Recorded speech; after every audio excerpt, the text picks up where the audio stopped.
Mesdames, Messieurs, bienvenue au débat sur News 24. Les droits de l'homme ont une fois de plus occupé le haut du pavé cette semaine au Cameroun à la faveur de la publication le 14 juillet 2016 du dernier rapport d'Amnesty International sur notre pays. En croire cette organisation non gouvernementale, la situation des droits de l'homme au pays de Paul Biya est alarmante avec des conditions de détention des prisonniers loin d'être idéales. Plus de 1000 personnes dont beaucoup ont été arrêtés arbitrairement, sont détenus dans des conditions épouvantables et plusieurs dizaines d'entre elles meurent des suites de maladies, de malnutrition ou de torture dans le cadre des opérations de répression menées contre Boko Haram par les forces de sécurité et les autorités camerounaises, lit-on dans le répertoire des violations des droits humains présentées par cette ONG. Un décor funeste qui est aux antipodes de la réalité, comme l'a d'ailleurs souligné le porte-parole du gouvernement Issa Tiroma Bakari, déplore de nombreuses lacunes dans la méthodologie de travail d'Amnesty International, manque d'objectivité, collecte de données biaisées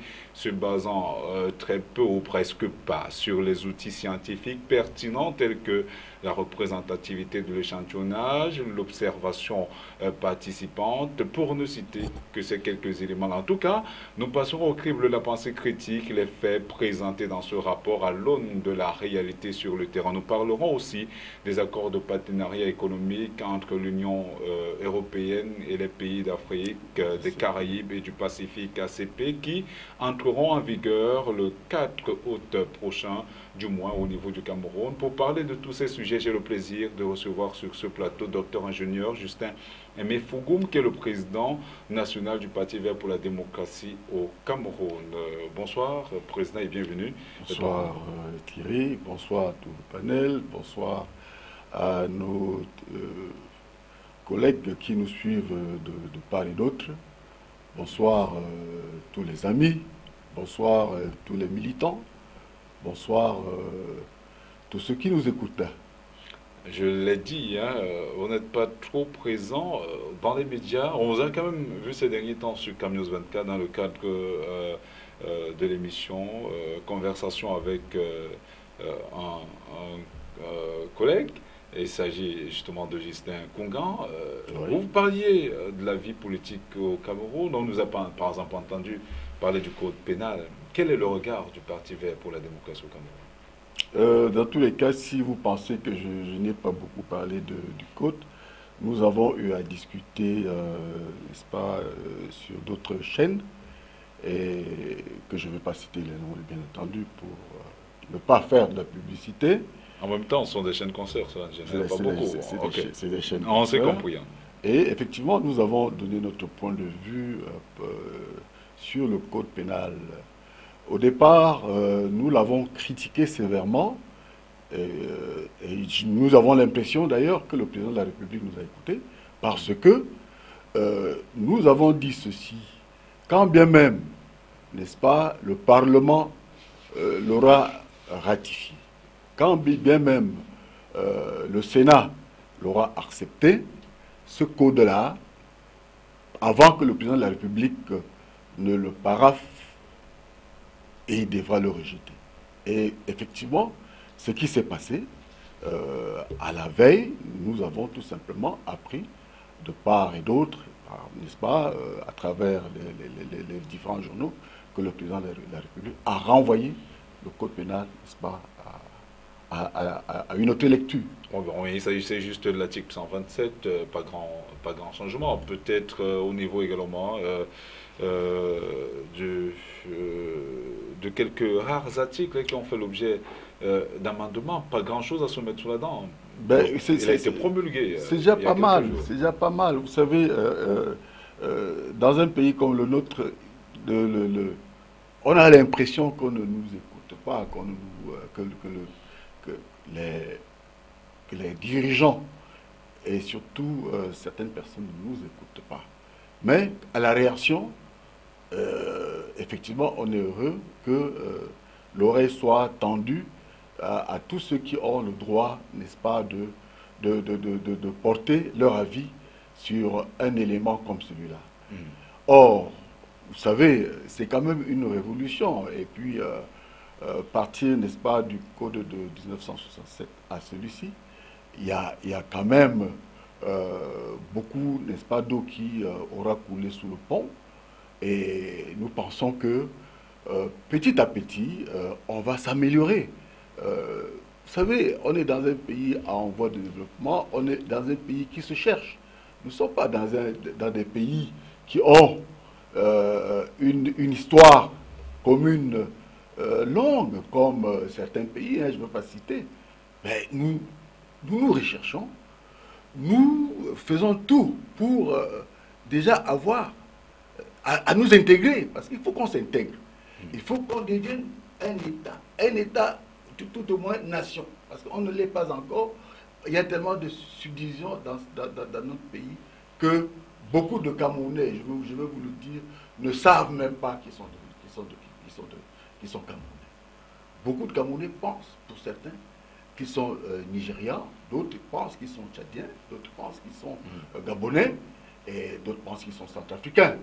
Et le jour où, n'est-ce pas, unis derrière un élément unificateur, derrière un élément qui va interpeller tous les Camerounais, derrière un élément, enfin, les autres, n'est-ce pas, les autres pays ont eu l'avantage de faire des guerres. Vous savez, sur le front de guerre, on a un monsieur de l'Est, celui du Nord, il y a une grosse symbiose au niveau centre, des et vous vous battez pour le même objectif. Ce n'est pas encore le cas chez nous.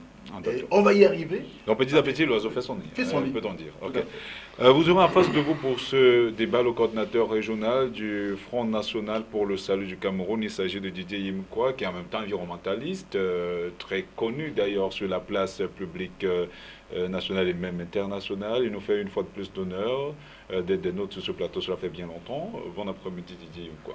Bonjour, M. Thierry Nopé, bonjour le Président, bonjour à tous nos téléspectateurs. Merci de m'avoir invité en ce débat. Ça fait quand même longtemps que je suis passé par ici. À un moment, j'ai cru que j'étais peut-être dans votre liste rouge. Merci. Merci pour l'invitation. Je vous taquinais dans les couloirs de la préparation de cette émission. On n'a pas entendu le FSNC parler de manière officielle. Par votre président national et qui est en même temps porte-parole du gouvernement. Il s'agit de M. Issa Tiroma Bakary, mais le FNC en tant que parti politique sur ces actualités, notamment sur le code pénal. Quel est votre regard sur le texte qui vient d'être promulgué par le chef d'État? Là, vous comprenez que notre posture est assez délicate. Assez délicate, pourquoi? Parce que le Fonds pour le Salut national du Cameroun, qui a pour président national le très énigmatique Issa Tiroma Bakary, et en même temps porte-parole du gouvernement.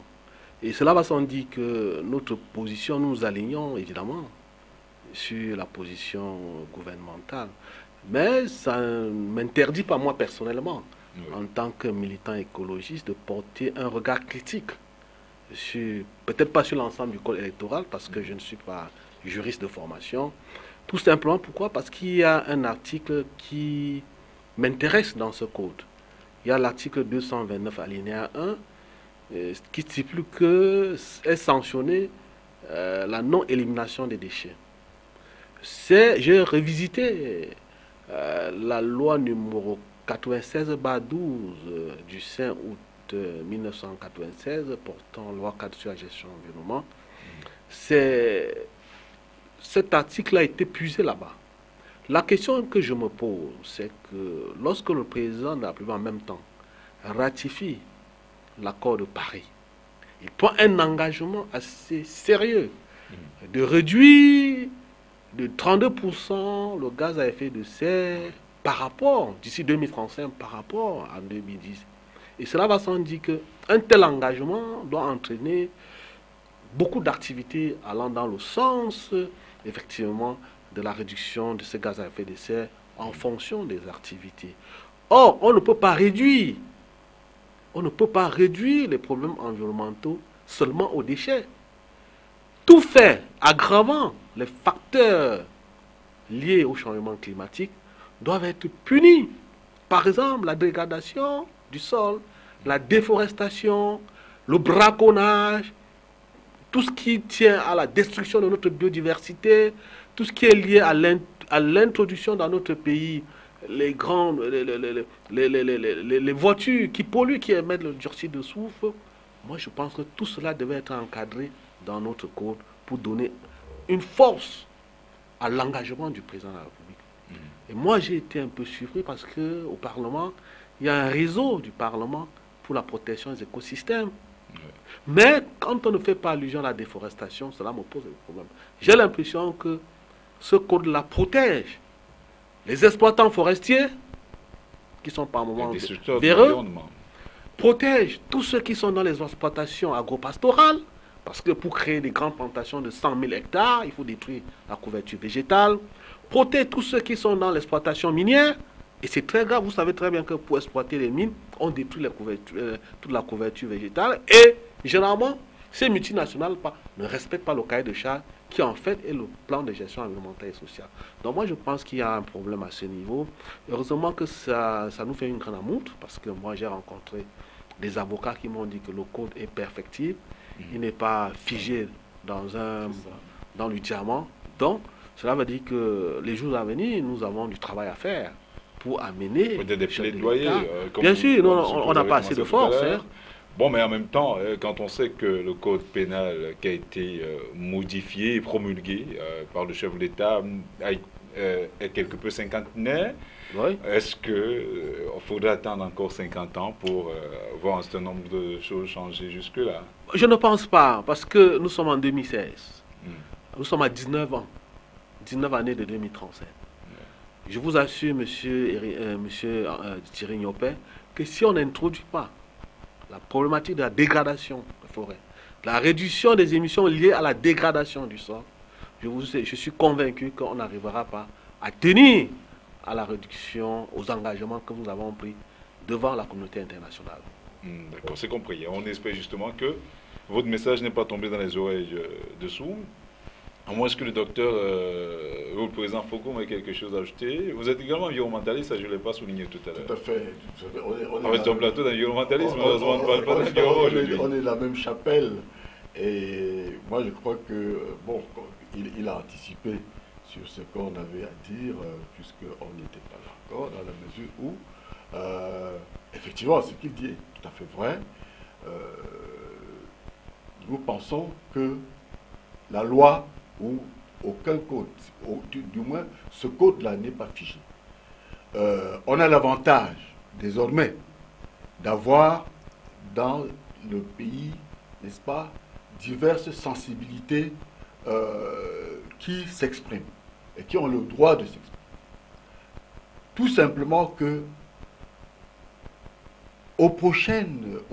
à l'avenir, il faudra consulter. Il faudra consulter les partis politiques. C'est ce que nous avons dit. On n'est pas, un parti n'est pas obligé, n'est-ce pas, d'avoir un siège au Parlement pour être consulté. Un parti politique, c'est des idées. C'est l'élément qu'il peut apporter pour l'amélioration de la situation dans son pays. Donc, nous pensons que, à l'avenir, il faudrait que non seulement on consulte même les partis politiques, mais qu'on consulte les sociétés civiles. N'est-ce pas, qu'on aille très au fond des débats. Parce qu'on ne s'amuse pas avec les codes comme cela.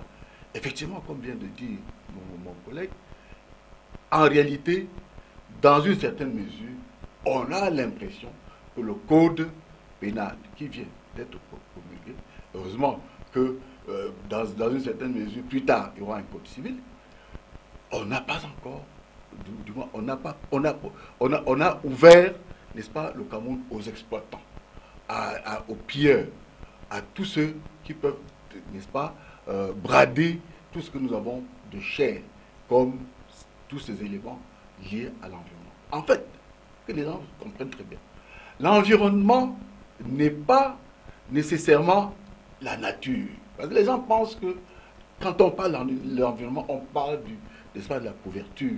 On parle de l'homme, n'est-ce pas, au milieu, n'est-ce pas, au centre, je veux dire, au centre de toute action qui l'entoure. Chaque fois que l'homme pose un acte, il touche à l'environnement. Que ce soit en termes, n'est-ce pas, idéologiques, que ce soit en termes n'est-ce pas, de la dégradation, effectivement, de la nature qu'on vient de souligner, n'est-ce pas, mon ami, mon frère Imkwa, que ce soit sur le plan, n'est-ce pas, de l'éducation, que ce soit sur le plan de la réglementation, effectivement, la nature, l'homme est touché.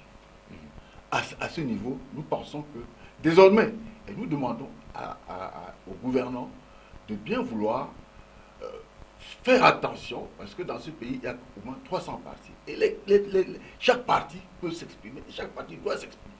On ne doit pas attendre qu'on soit au Parlement pour s'exprimer. Non.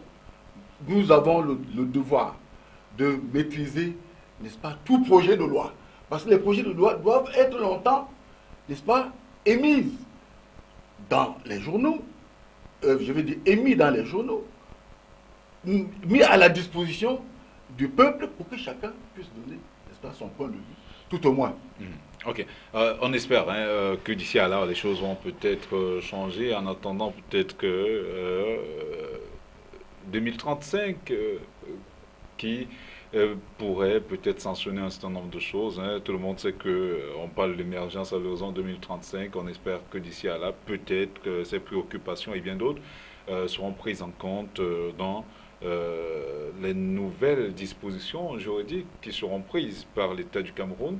Je tiens à vous souligner, madame, monsieur, que cette émission est entièrement dédiée à un confrère, un collègue qui est décédé dans l'après-midi d'hier. Il s'agit de Romuald Yachem, un professionnel invétéré qui est mort, je le disais, à la suite d'une électrocution. Il est mort tragiquement. Si nous le permet, on va peut-être revoir ces images de ces grands hommes, conseiller devant tout le monde, de porte-parole même, de la direction technique de Camiouz 24, qu'elle a à plusieurs égards porté la voix de cette direction auprès de la haute hiérarchie. Il s'appelait Romuald Yachem. Voilà, ces images défilent d'ailleurs à l'écran. Malgré son handicap, il a toujours été au premier rang, maniant avec dextérité la caméra et les machines. On espère simplement que la terre de nos aïeux sera légère. Il faut le dire, il est mort hier alors qu'il a quitté son bureau, sa table de montage vendredi dernier. Il n'était pas du tout malade. Il était avec des amis dans l'après-midi hier jusqu'à 14 h, hier samedi jusqu'à 14 h. Et malheureusement, quelques 30 minutes après, il a eu un problème d'électricité. Il s'est essayé à résoudre ce problème. Malheureusement, ses jours étaient peut-être déjà comptés. Il a reçu une décharge électrique qu'il a entraîné outre-tombe. On espère que, je l'ai souligné tout à l'heure, la terre de nos aïeux lui sera fertile. Et d'ailleurs, la grande famille de Camiouz 24, et notamment M. Bayrou Fadil, qui en est le PDG, a souhaité effectivement apporter sa voix au reste du personnel pour continuer à souligner que c'est un homme, c'est un grand homme qui s'en est allé. On reviendra de long en large sur ces images et sur les témoignages. Voilà, on voyait là le théâtre de l'action tentait de dépanner. Voilà, sa dépouille, malheureusement emballée dans un drap. Les images sont suffisamment saisissantes. Il est porté là par ses collègues et les éléments de sapeurs-pompiers. Malheureusement, c'est ainsi. C'est la vie. On va continuer, on espère qu'il n'aurait pas voulu que cette œuvre s'arrête et on restera très fort. C'est pour cette raison pour nous avons le noir pour cette émission. On espère que de là où il est, il entend nos voix et on sera davantage à ses côtés, surtout qu'il a laissé une dame presque à terme qui pourra peut-être donner naissance à un magnifique bébé d'ici à quelques jours. Mais on sera à ses côtés, aux côtés de la famille. Yves, avec votre permission, on va prendre une transition et on va revenir justement pour parler des sujets posés sur la table du débat.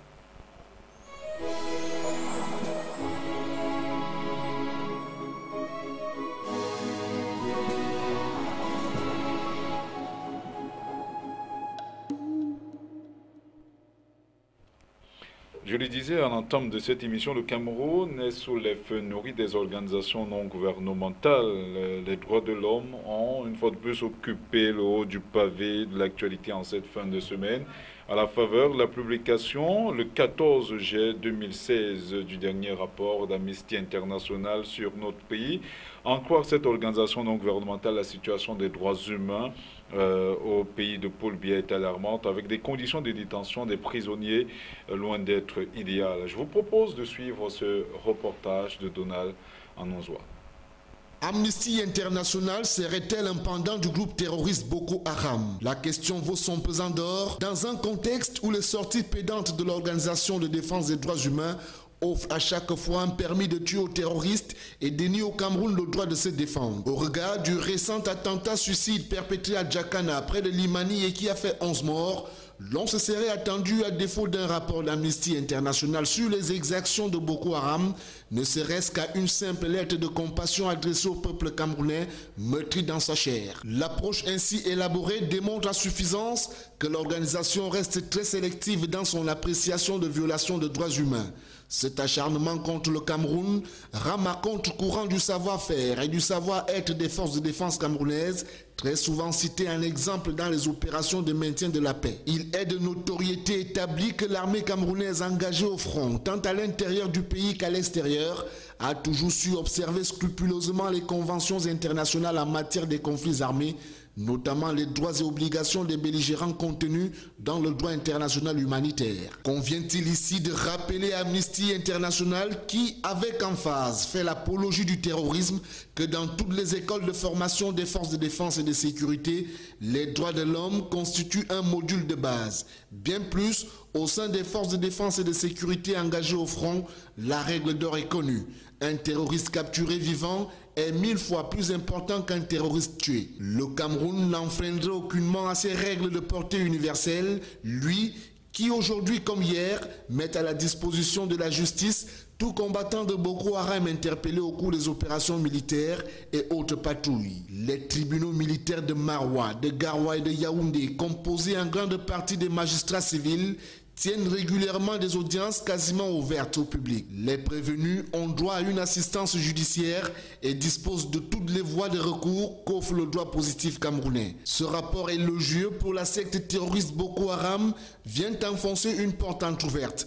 Le gouvernement camerounais lui-même, à travers le ministère de la Défense, publie tous les ans un rapport sur la situation des droits de l'homme au Cameroun, en mettant en relief la situation de la surpopulation carcérale. Sur le terrain, les hauts responsables en charge des questions de défense et de sécurité instruisent régulièrement des enquêtes sur les exactions dont se rendent coupables certains éléments engagés au front. Le document d'Amnesty International intitulé « Bonne cause, mauvais moyens » et qui accuse les autorités civiles et les forces de défense camerounaises de se livrer à des violations des droits humains généralisées contre les civils dans la région de l'extrême nord du pays, démontre que cette ONG qui à chaque fois peint le Cameroun en noir ne s'abreuve pas à bonne source. Voilà, merci à Donald Anonzoa pour ce reportage. Président Fogoum, vous êtes certainement fait de ce rapport, on en a parlé au moment où nous préparions cette émission. Quelle appréciation faites-vous du regard d'Amnesty International sur les droits humains au Cameroun? Vous savez que dans tous les cas de figure, les associations, les ONG qui sont, à mon avis, télécommandées, lorsqu'ils descendent, n'est-ce pas, ici, ou lorsqu'ils descendent en Afrique, ou encore, quel que soit l'endroit où ils descendent, ils ont une mission. La mission, c'est de rendre service, n'est-ce pas, à ceux-là qui ont passé la commande. Eh bien, s'agissant des détenus, donc Amnesty International vient de nous sortir un rapport qui, à mon avis, ne représente pas grand-chose dans la mesure où il faut d'abord partir des conditions de détention dans ce pays. Dans quelles conditions vivent les prisonniers? Parce que les gars qu'on aurait interpellés parce qu'ils sont du Boko Haram ne devront pas avoir, n'est-ce pas, une gestion particulière, une attention particulière parce qu'ils viennent du Boko Haram.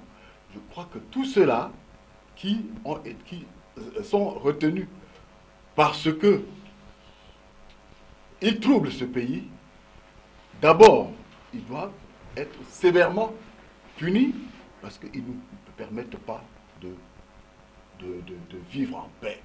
Ils sont au service, n'est-ce pas, à mon avis, de l'extérieur, pour ne pas dire soit de l'Occident, soit de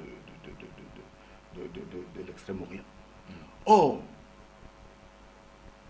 que voulez-vous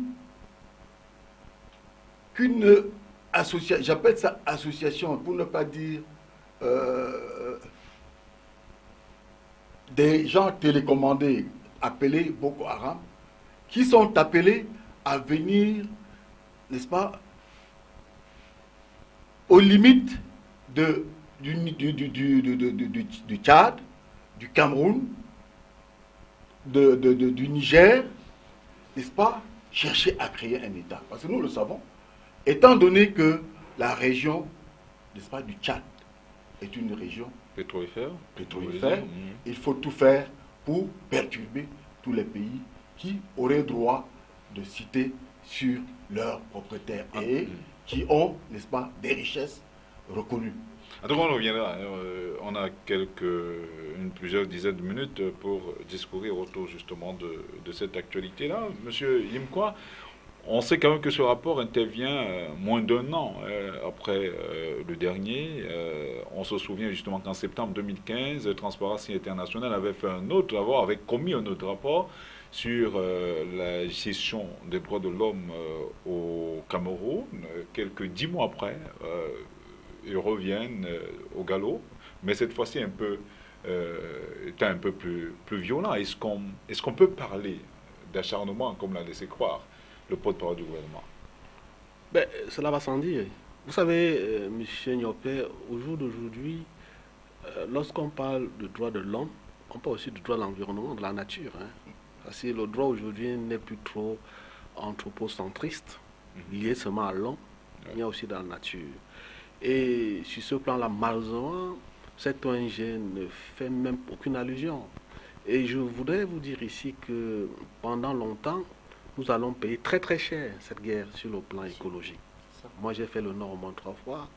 Lorsque vous avez appris la micropollution liée à la dissémination des mines antipersonnelles, cela dégrade le sol, le sous-sol et les nappes phréatiques, c'est-à-dire les nappes, les réserves d'eau.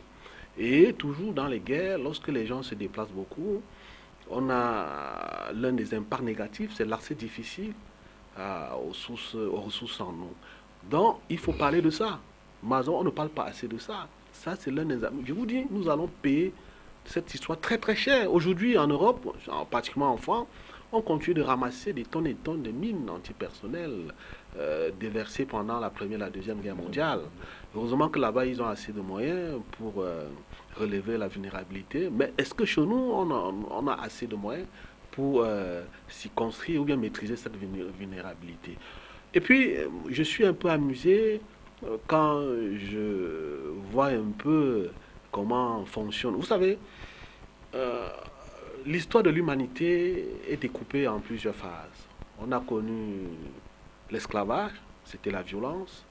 On a connu la colonisation, c'était la violence, les assassinats, les empoisonnements. Et au fur et à mesure que le temps passe, les ingénieries de déstabilisation d'un pays changent. Aujourd'hui, on utilise les ONG parce que derrière cela, il y a une certaine velléité qui est dirigée par les intérêts énergétiques, minières, forestières, vous comprenez? Et puis, quand vous étudiez très bien leur démarche, il y a tout un agenda. On utilise même des ONG locales.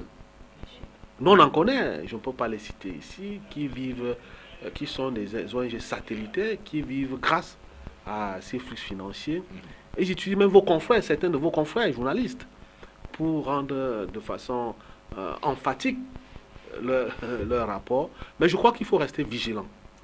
On ne doit pas déstabiliser nos forces de sécurité de la défense qui font du bon travail. On nous a imposé une guerre et nous, on ne va pas lutter contre les terroristes en leur donnant du bonbon. Oui. Nous sommes dans un état d'urgence. Et en état d'urgence, situation d'urgence, communication d'urgence. Donc moi, je crois que nous devons rester solidaires avec nos forces de défense et de sécurité. Nous devons rester solidaires entre nous-mêmes.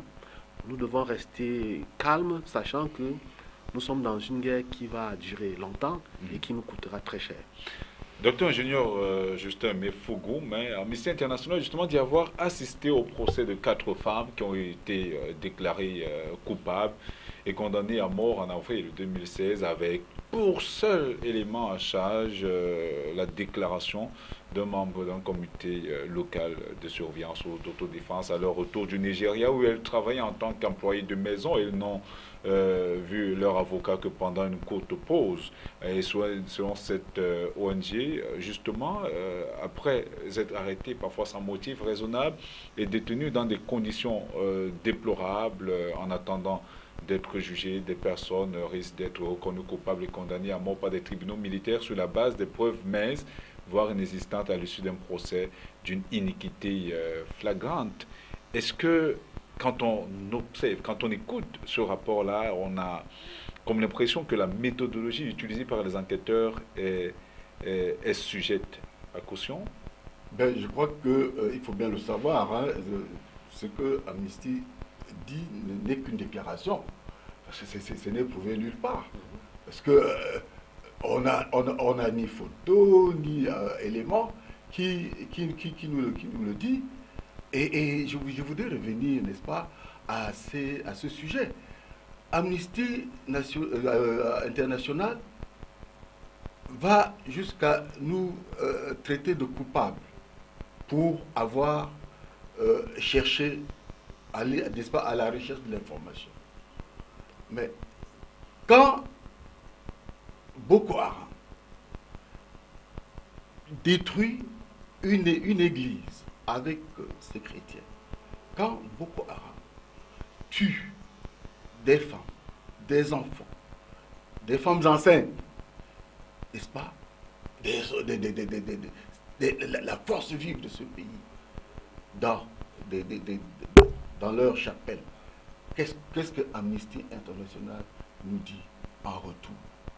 Combien de fois ces associations, dirais-je, ont accusé, n'est-ce pas, Boko Haram?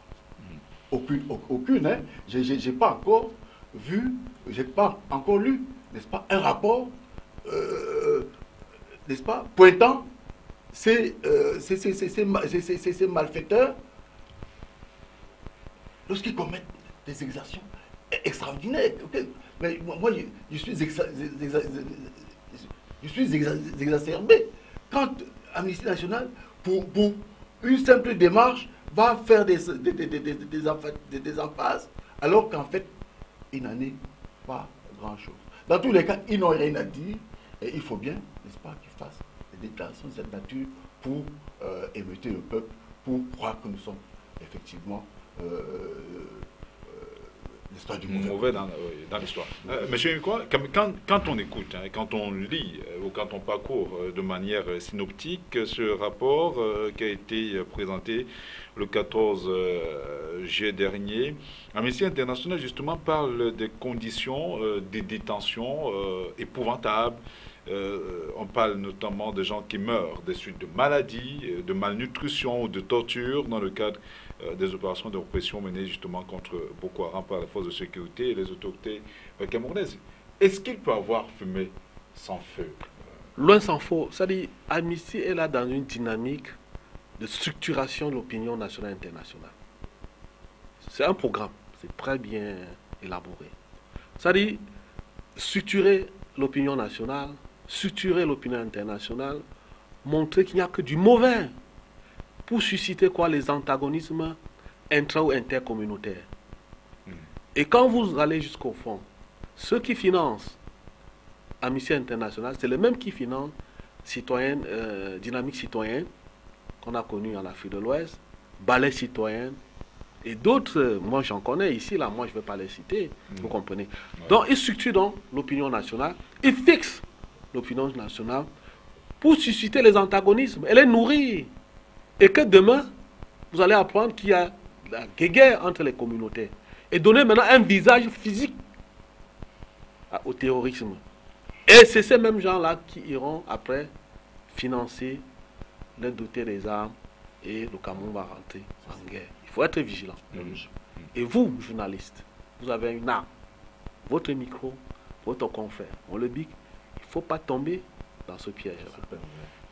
Mais quand même, quand on regarde, président Fogo, les conditions de détention au Cameroun, Amnesty International, par exemple, parle de la prison de Maroua, une prison qui avait été construite pour 350 détenus. Aujourd'hui, elle regorge pratiquement 1500 personnes.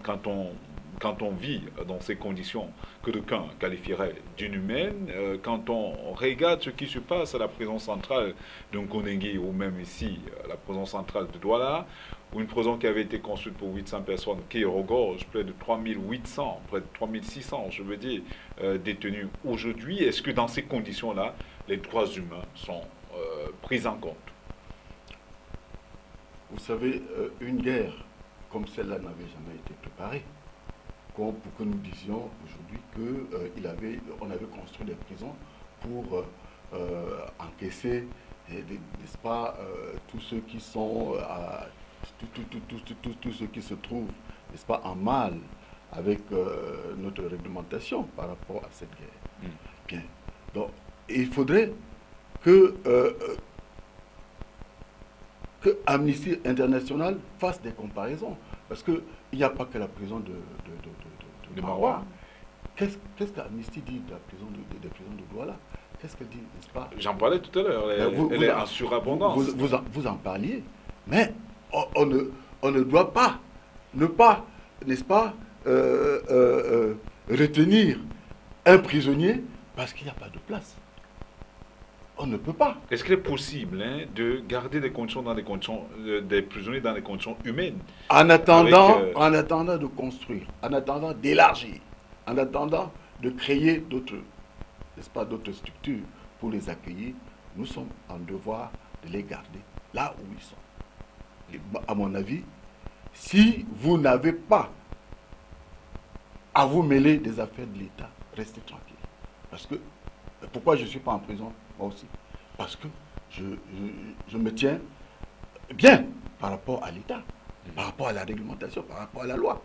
Mais si vous voulez faire une révolution, il faut vous attendre, n'est-ce pas, au retour, au revers de la médaille. Donc, à médaille donnée, à revers donné. À ce niveau, qu'on ne se plaigne pas. Dans tous les cas de figure. Qu'est-ce que Boko Haram fait de ces prisonniers? Qu'est-ce que Boko Haram fait de ces prisonniers? Nous avons vu des photos où on tue de manière bizarre et barbare. Sauvage. Mais je ne sais pas, on balance, n'est-ce pas, un être humain dans un... Je ne sais pas, ça n'a pas de nom. Et dans tout cela, ces associations, n'est-ce pas, ces organismes ne disent rien. Ces organismes ne lèvent pas le petit doigt pour nous dire, je vais dire, pour décrier, n'est-ce pas, cette manière de se comporter. Monsieur Nkor, vous serez attendu à ce qu'Amnesty International fasse également un tour du côté de Boko Haram pour questionner la détention de leurs prisonniers, parce qu'on dit que les femmes sont arrêtées, parfois sont violées, violentées, et parfois deviennent des épouses de ces ravisseurs-là, le bétail, à la recherche du bétail, ces gens tuent sans vergogne tout ce qu'ils trouvent sur leur passage, égorgent même, on a vu des images extrêmement choquantes. Vous serez attendu à ce que Amnesty International fasse également un tour de ce côté? Juste pour une question d'équilibre et d'équité. En fait, le Cameroun est un pays souverain. On n'a pas de leçons à recevoir de qui que ce soit. Nous avons nos propres problèmes. Il faut aller à l'extrême nord. L'économie est morte. L'économie est morte. Dans ces régions-là, ces régions vivent grâce à l'écotourisme. Là-bas, on n'en parle plus.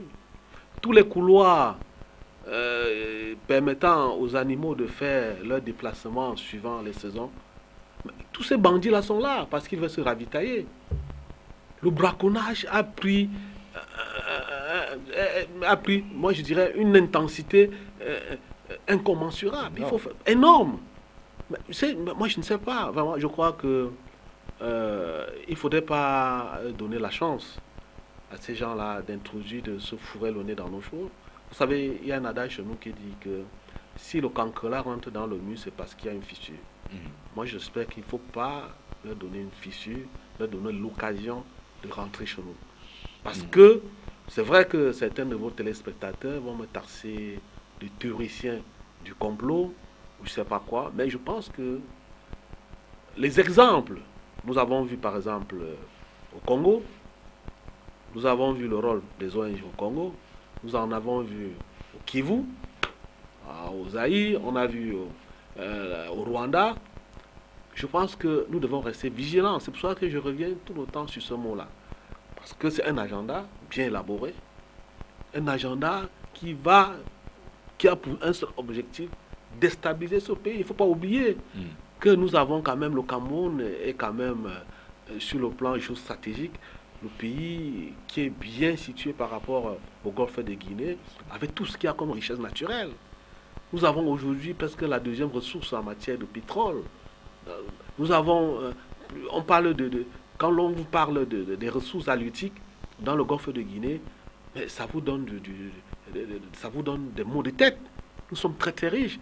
Et puis cela fait une fixation. Tous ces lobbies politico-militaristes ont une fixation dans le golfe du Guinée. Et pour avoir la main basse sur ces ressources-là, il faut déstabiliser le Cameroun. Il faut souligner justement que ce rapport de Transparency International, je l'ai souligné tout à l'heure, rendu public le 14 juillet 2016 par Amnesty International, je veux dire, rendu public le 14 juillet 2016, est arrivé quelques semaines seulement après qu'un attentat suicide a été perpétré du côté de Djakana, non loin de Limani, un attentat qui a fait 11 morts. Et à ce niveau, justement, la réaction de Amnesty International ne s'est pas faite ressentir. On se serait attendu quand même que ces derniers reviennent peut-être sur ces actions perpétrées au quotidien par les djihadistes terroristes de la secte islamiste et parfois négationnistes, comme l'appellent certains Boko Haram. Monsieur Président Fogo, êtes-vous d'avis avec M. Imkwa qui pense qu'il y a qu'il y aurait un agenda caché derrière tous ces rapports, que ce soit de Amnesty International, que ce soit de Human Watch, il y en a tellement, Justice Plus, en tout cas toutes ces organisations non gouvernementales, quand même, dressent des rapports pas du tout dithyrambiques sur le Cameroun. M. Imkwa n'a dit qu'autrement ce que je suis en train de dire. Vous savez, nous, on est d'avis, hein, on est d'accord. Parce qu'en fait, ce que nous disons est vrai. Ce que nous disons est tellement clair qu'on n'a pas besoin d'aller chercher de midi à 14h qu'est-ce qui se passe. Vous savez, le Cameroun est la clé de voûte, n'est-ce pas, de l'Afrique centrale. Et effectivement, chaque pays, je veux dire chaque organisation, tous ceux qui ont besoin, n'est-ce pas, de s'accaparer nos richesses, chercheraient à s'installer. Et pour le faire, il faut une main basse. Et cette main basse ne passe pas autrement n'est-ce pas, qu'à travers des organisations telles que ce que nous sommes en train de vivre en ce moment, c'est-à-dire Boko Haram. Mais on a même de la chance que en Afrique centrale, je veux dire, en République centrafricaine, ça s'est quand même ça s'est un peu calmé. Sinon, on était en train d'avoir un autre front, n'est-ce pas, à l'Est. Fort heureusement, nous disons, et d'ailleurs, c'est bien parce que nous avons bataillé dur pour que, n'est-ce pas, ces forces se calment. Sinon, on serait en train de lutter sur deux fronts.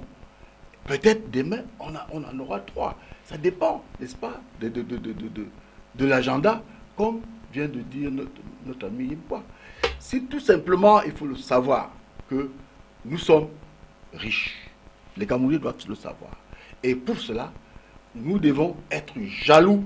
Nous devons garder jalousement nos richesses.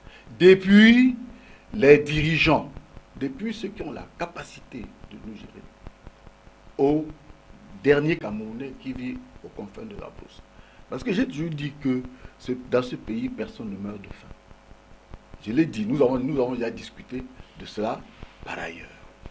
Mais, alors que dans d'autres pays, dans certains pays comme le Mali, j'ai assisté à des scènes qui m'ont fait pleurer. Des gens qui n'ont même pas, parfois, de gouttes d'eau pour se désaltérer. Or, au Cameroun, nous avons, n'est-ce pas, le pays est reparti sur 4 grandes régions écologiques, n'est-ce pas, et chacun trouve son compte là où il se trouve. Si l'extrême nord n'était pas en difficulté, l'extrême nord serait, n'est-ce pas, une région dans laquelle il ferait bon vivre. Vous le pensez? Qu'on ne nous distraie pas, qu'on ne nous perde pas du temps, qu'on nous permette, qu'on nous laisse, n'est-ce pas, développer tranquillement notre pays. Et tous ceux qui ont besoin de s'installer au Cameroun doivent négocier, doivent faire leurs demandes. Et comme le Cameroun est ouvert, n'est-ce pas, on leur permet, on leur, n'est-ce pas, demande de respecter nos conditions et de s'installer. Mais donc, justement, penserait que le Cameroun est responsable de ses propres turpitudes. Hein, monsieur le président Fogo me disait tout à l'heure que l'extrême nord était une terre où il ferait bon vivre, alors que justement tout le monde, et on l'a vu, il y a eu plusieurs organisations, plusieurs mouvements, même du côté de l'extrême nord, des membres parfois bien placés dans l'appareil d'État dénoncer le délaissement de cette partie du pays où la sous-scolarisation a atteint un degré suffisamment important. Tout le monde sait d'ailleurs que Aboubacar Chekaou, qu'on appelle d'ailleurs de son vrai nom Aboubacar Oumaté, est un conducteur de moto à l'extrême nord. Alors, si les conditions de vie étaient aussi idoines que ça, peut-être que Boko Haram n'aurait pas trouvé un terreau fertile pour asseoir cette doctrine qui a endeuillé beaucoup de familles, malheureusement. Oui, la pauvreté peut être, entre guillemets, un élément moteur. Moteur, mais pas la cause. Parce que si la pauvreté, elle était la cause du terrorisme, partout où il y a la pauvreté, c'est qu'il y a le terrorisme. Ils ont peut-être appuyé sur ce levier. Oui, ils ont instrumentalisé la pauvreté. Mais je vais vous dire, pour ceux qui connaissent l'extrême nord, c'est la plus belle région du Cameroun. Maroua, c'est la ville la mieux tracée au Cameroun.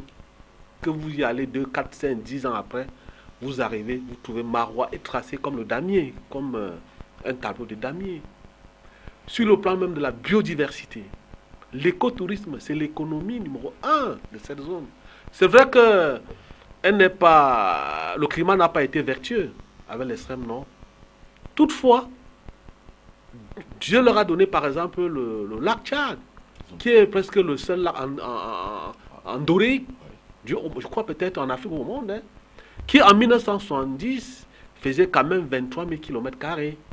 Aujourd'hui, avec les phénomènes du changement climatique, la sécheresse et même les activités humaines, le lac est aujourd'hui à presque 2000 km², avec au moins 33 millions d'habitants. C'est vrai que dans une société où les gens circulent, conditions voilà, suffisamment déplorables. Ça peut devenir le terreau du recrutement de Boko Haram.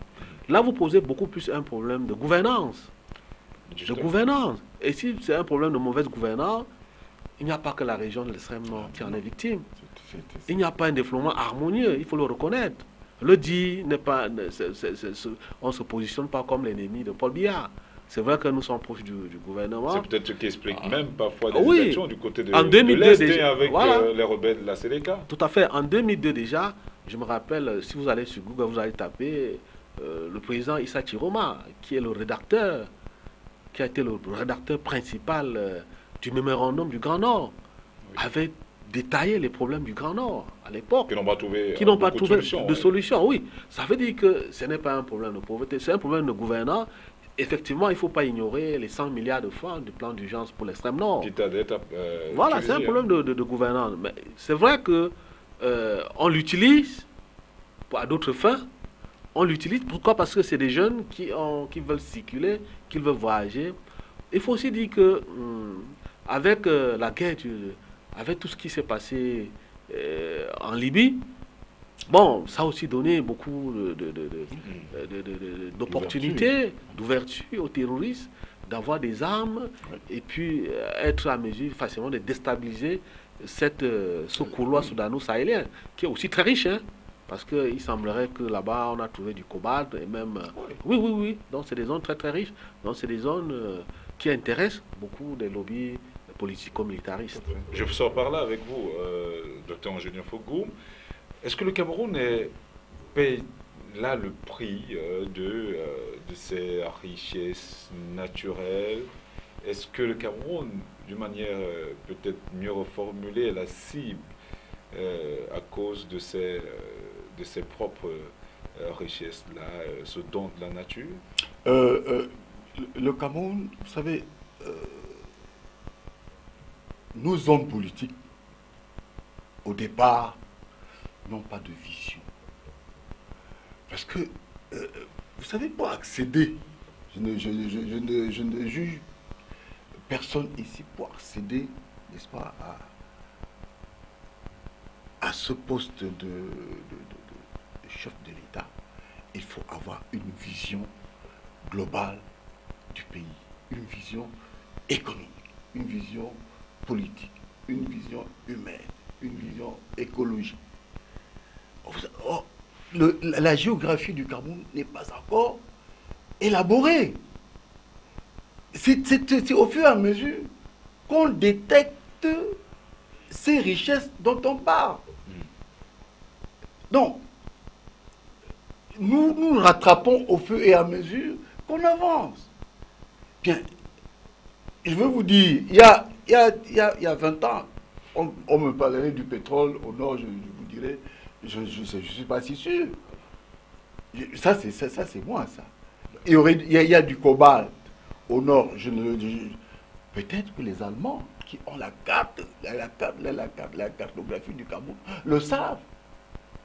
Puisque il y a une anecdote qui nous fait savoir, qui nous le dit, qui nous répète, et qui le chante, que là où on a construit, par exemple, le palais des congrès, il y avait des richesses inouïes enfouies sous le sol. Et par un contrat sino-allemand ou sino-germanique, ils ont réussi à faire sortir, n'est-ce pas, cette richesse. Bon, enfin, vous avez dit tout à l'heure qu'il n'y a pas de fumée sans feu. Ça veut dire que, dans tous les cas de figure, nous découvrons au feu et à mesure. Et lorsque nous aurons, n'est-ce pas, la globalité des richesses entières de ce pays, alors on pourra s'organiser. Parce que, je vous assure, on se rattrape au fur et à mesure. Donc, on ne peut même pas accuser la gouvernance. Parce que, je vous dis qu'il y a 20 ans, je ne savais pas qu'il y avait autant de richesses que nous sommes en train de découvrir aujourd'hui. Ou du moins qu'on est en train d'étaler aujourd'hui. Donc, ça veut dire au fur et à mesure qu'on avance, au fur et à mesure qu'on découvre, au fur et à mesure qu'on prend des dispositions, au fur et à mesure, n'est-ce pas, le pays va s'asseoir et va exploiter. Le monde ne s'arrête pas, ne va pas s'arrêter avec notre génération. Quand même, nous avons le devoir, comme on dit en écologie, de bien gérer pour la prospérité, pour demain, pour nos enfants. Donc, on ne va pas, en un temps de mouvement, n'est-ce pas, détruire tout ce que nous avons parce qu'il faut exploiter. Non. Effectivement, notre gouvernance, n'est-ce pas, évolue en fonction des découvertes que nous faisons au fur et à mesure que le pays avance. C'est compris. Avec votre permission, nous allons nous allons aborder la deuxième partie de cette émission parce qu'on fait part de ce que il nous reste 20 minutes pour cette émission.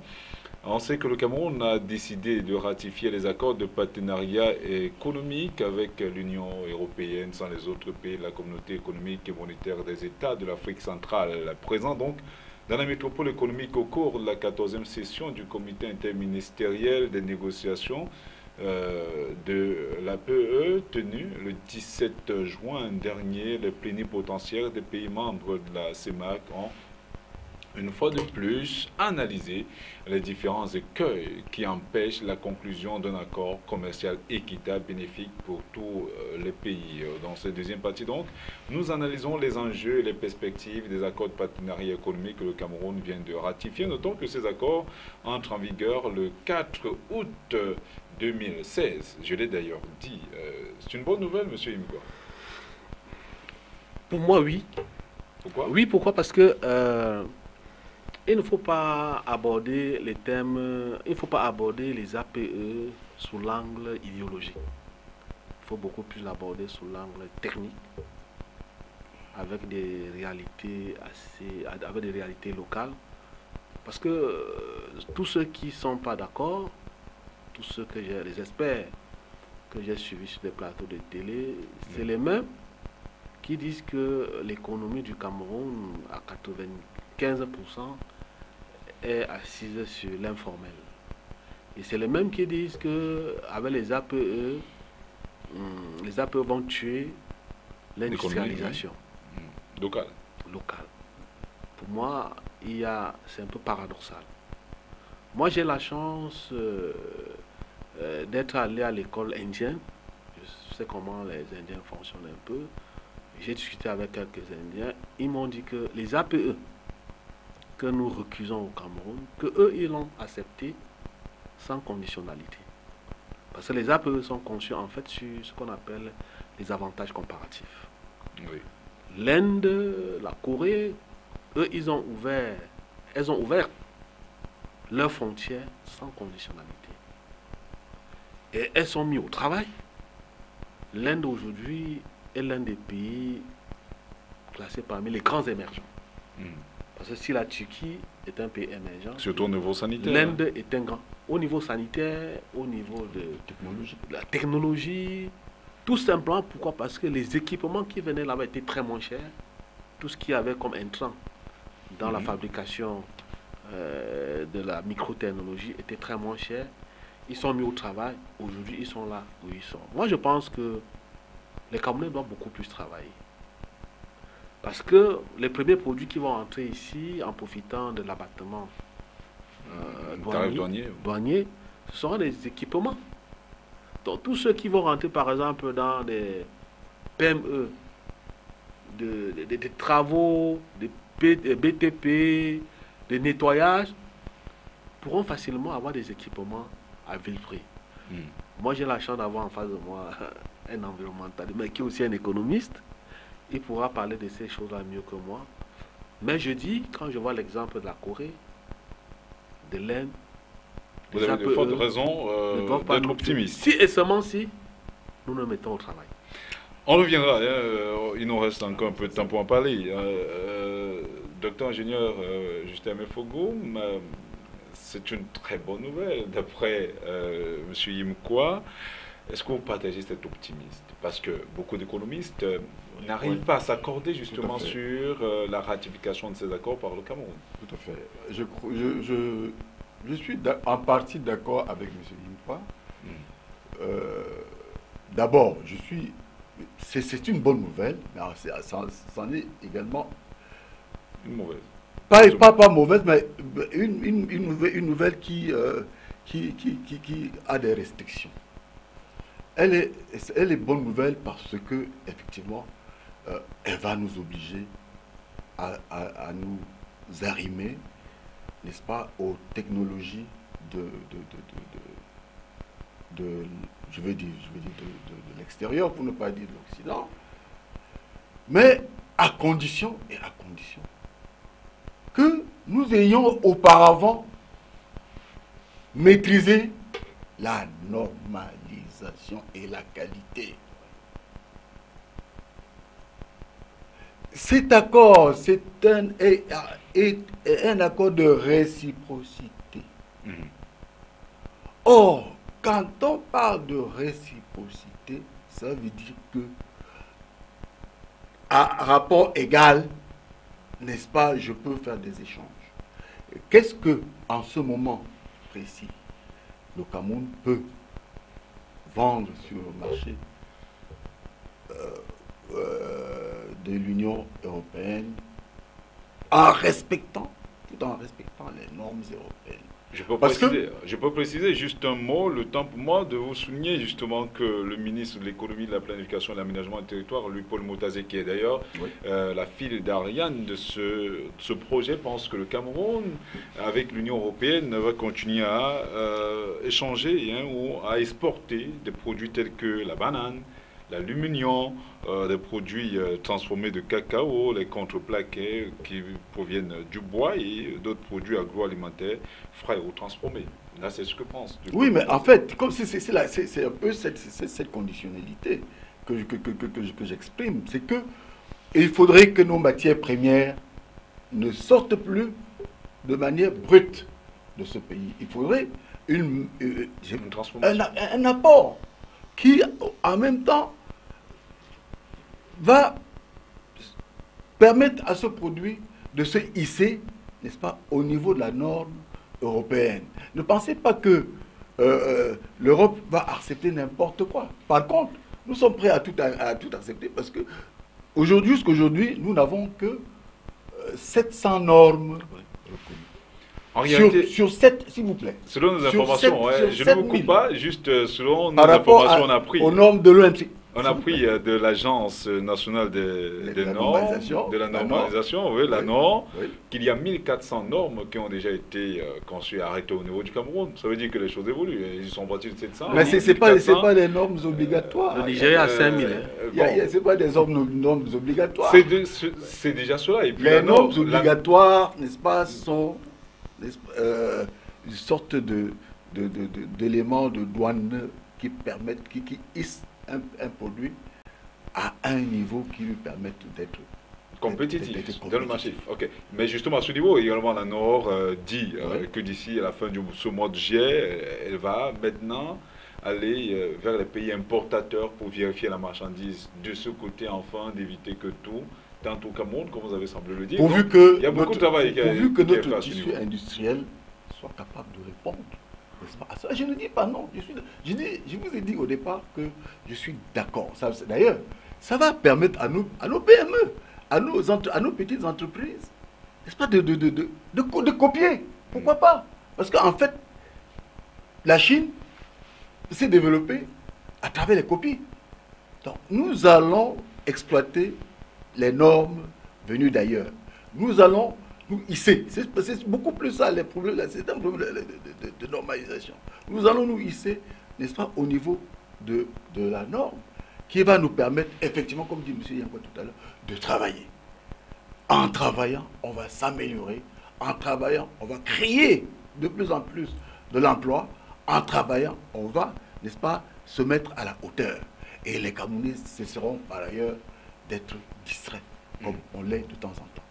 On sait également, M. Yimkwa, que l'entrée en vigueur ou la signature, la ratification de ces accords devait être précédée de quelques conditionnalités, notamment l'appui à l'industrialisation locale. Mais quand on regarde ce qui se passe, est-ce que le gouvernement camerounais a suffisamment mis des moyens pour appuyer l'industrie locale? On parle, pour un début, on parlait de 1000 milliards qui devraient être 100 milliards, voilà, qui devaient être impliqués pour permettre aux pays qui ayant ratifié de se mettre quelque peu à niveau.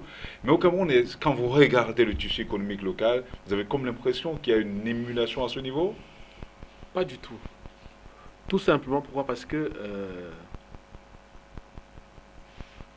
l'économie, en dehors d'être prise peut-être en otage, entre guillemets, par l'informel, les PME les plus en vue sont soit les sous-traitants sont au GICAM et peut-être au MECAM. Qui sont là-bas, les membres là-bas sont... C'est le groupement interpatronal du Cameroun, le MECAM, c'est le mouvement... Voilà, c'est des multinationales. Oui. C'est des multinationales, un peu comme les comptoirs coloniaux, dont l'impact sur l'économie nationale est faible. Il n'est pas sensible. N'est pas sensible. Je ne suis pas économiste, mais c'est le bon sens qui me motive. Voilà.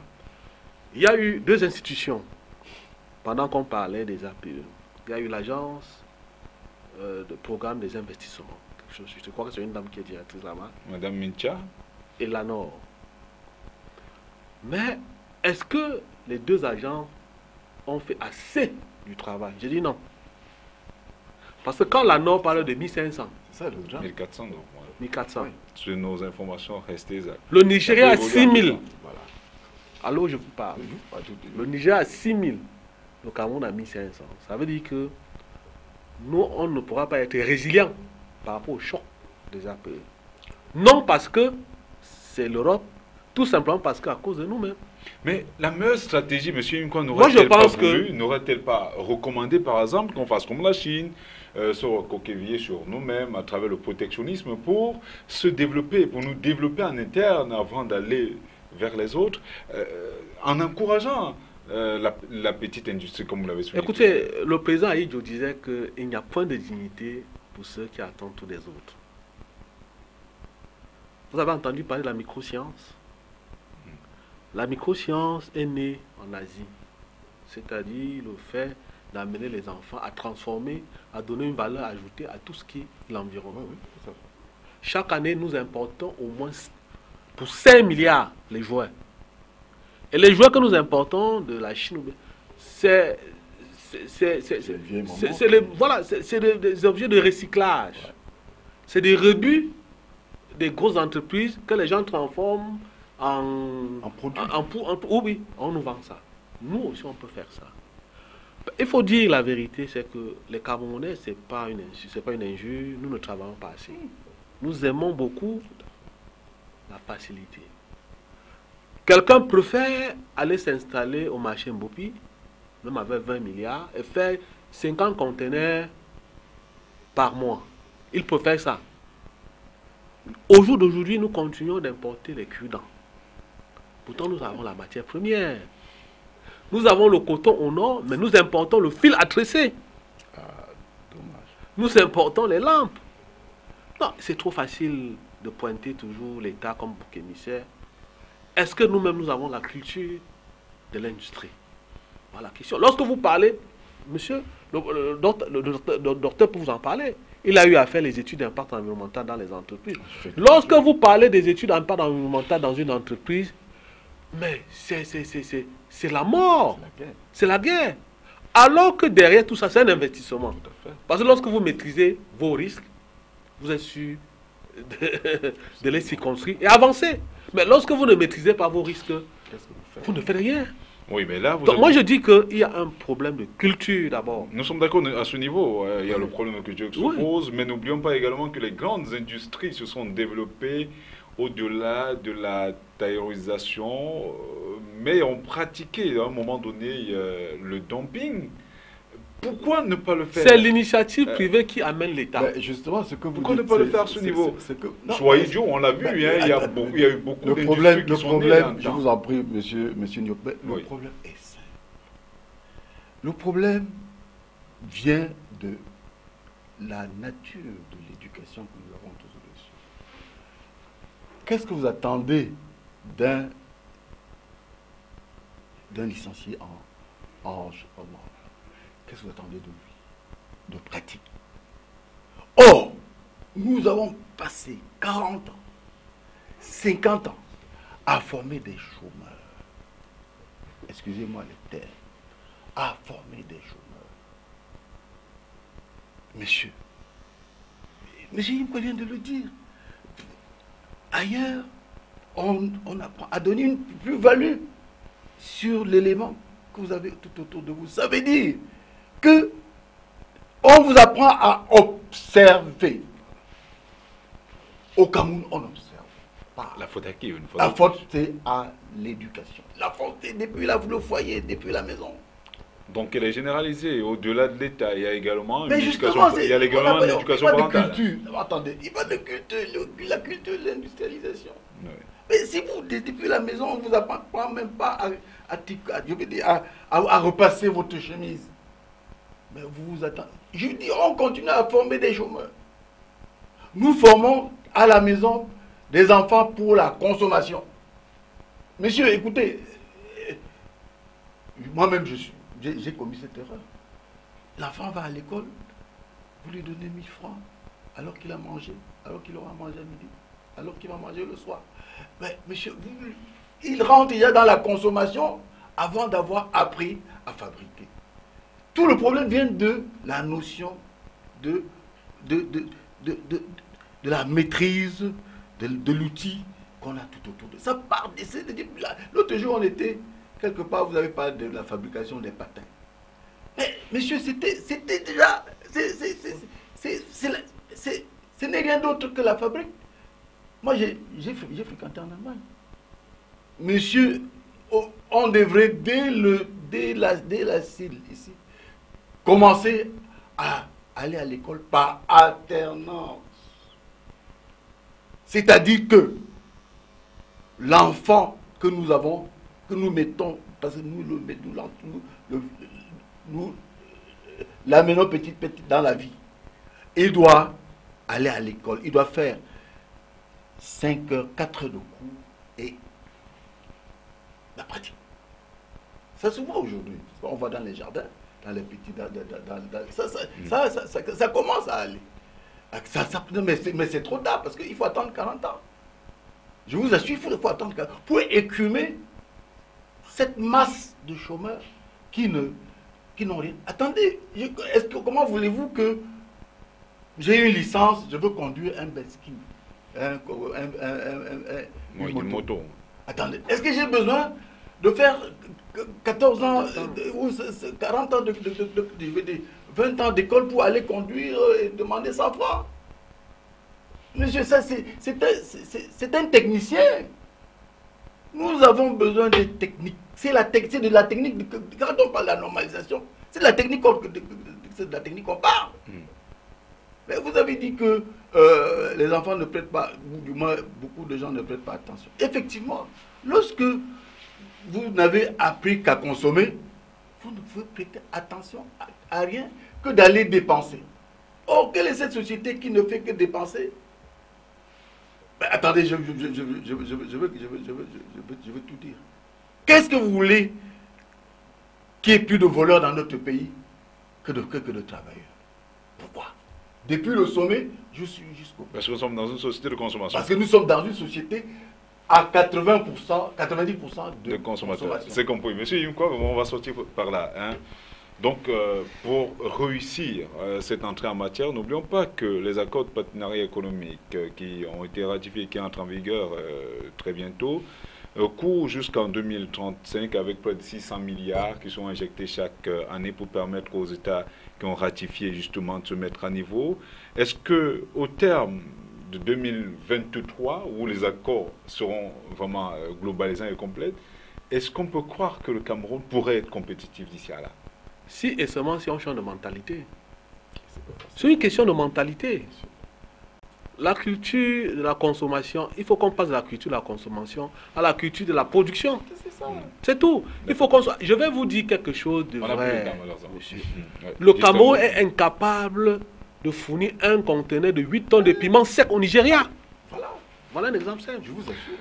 Ok, c'est compris. Hein. Le sujet est extrêmement vaste, très important. On espère en même temps, hein, monsieur Yimkwa, monsieur docteur ingénieur Justin Fogoum, nous convenons tous qu'il est important, voire primordial pour l'État, de travailler justement à la formation des mentalités et surtout communiquer autour de ces accords de partenariat économique parce que grand nombre ne comprennent pas grand-chose autour de ce qui est en train de se passer, de ce qui peut arriver. Aucune communication globale n'est faite à ce niveau. Et voilà déjà un premier manquement. On espère que le ministère de l'économie qui est en charge de ce dossier va travailler justement sur la question. On a commencé à ce niveau, peut-être on reviendra pour parler des autres aspects qui ont trait à ces accords-là. Merci M. Yimkwa d'avoir accepté notre invitation. C'était un plaisir. Merci M. Thierry Nyopé. J'espère que vous n'attendez plus longtemps. Mathieu-les-Alem pour m'inviter. Merci d'avoir réussi à nous arracher cette pointe d'humour, ce gros sourire, hein, après les moments des mois que nous avons eu au lancement de cette émission. Merci, docteur ingénieur Justin Mefogo. Merci. Je vais sortir par une anecdote. Je vais vous dire, il y a 4 ans, une société canadienne m'avait demandé de lui fournir des noix de coco. Et la première commande était de 22 000 têtes. Noix de coco. Je vous assure, j'ai fait le tour. Je suis allé à Kribi, je suis allé à Boya, à Limbé, je veux dire. J'ai fait toute la côte. Je n'ai pas pu trouver 8 000 têtes en moins de 3 mois. C'est bien dommage. C'est bien dommage. Voilà de quoi on parle. Voilà, c'est dit. Hein. Madame, monsieur, retrouvons très prochainement, on espère, avoir été à la hauteur des sujets qui ont été portés sur la table du débat. Retrouvons très prochainement sur ces mêmes antennes. Une fois de plus, cette émission était dédiée à Romuald Nyochwam, qui est parti tragiquement hier des suites d'une électrocution personnelle.